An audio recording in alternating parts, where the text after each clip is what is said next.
डूहन कमरे दालान वॾा सारा हई, दालान तू वधिया वेड़ा वॾा सारा हई। सारे मिल जुल के इकट्ठे असां रहंदे हुआसीं, नाश्ते ते चार रोटी मिल जुल खांदे हुआसीं।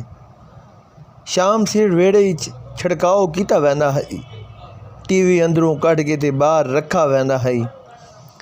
हिको टीवी हई जंहिंदे आस पास बांधे हुआसीं, हाल सारे ॾींहं दे रज के वंढेंदे हुआसीं।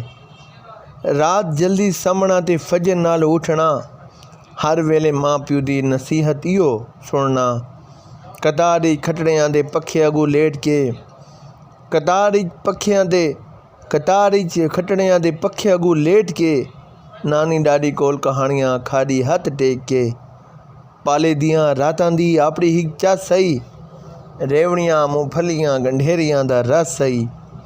कंबलां दे खेसां च बाल लुके रांदे हन, शाम सिर निके वॾे घर वल आंदे हन। साल हिको वारी ईद निकी आंदी हई, ते उसी ईद उत्ते बस जोड़ा जुती आंदी हई। सारा साल जुतियां को डब्बियां च रख के, दिल ते दिमाग विच अगली ईद रख के साल लंघ वेंदा हई। वो वेला ॾाढा प्यारा हई।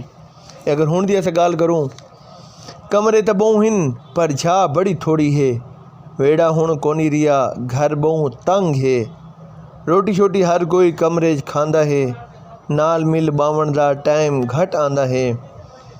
दुनिया दी खबरां दी लोड़ वड्डी पौंदी है, इस मारे टीवी हर कमरे च होंदी है। खबरां डरामियां कोल थक त्रुट वहने हैं, आपस दी खैर खबर घट वध चैनी है। हर बंदा देर नाल समझदा ते उठदा, हर बंदा देर नाल समझदा ते उठदा। माँ प्यो दी नसीहत हुण कदा कोई सुनदा है। यह है एक ज़बरदस्त जी सराइकी नज़म जे तुसां सारे दोस्तां दे नाम में कीती है। ते सारे दोस्तों को अल्लाह हाफिज़, खुश रहो ते आबाद रहो, न विसरो ते न याद रहो। ते आपड़े दोस्त मित्र ते बेली ते आरजे शाम बारिक से को इजाज़त दो। अल्लाह हाफिज़।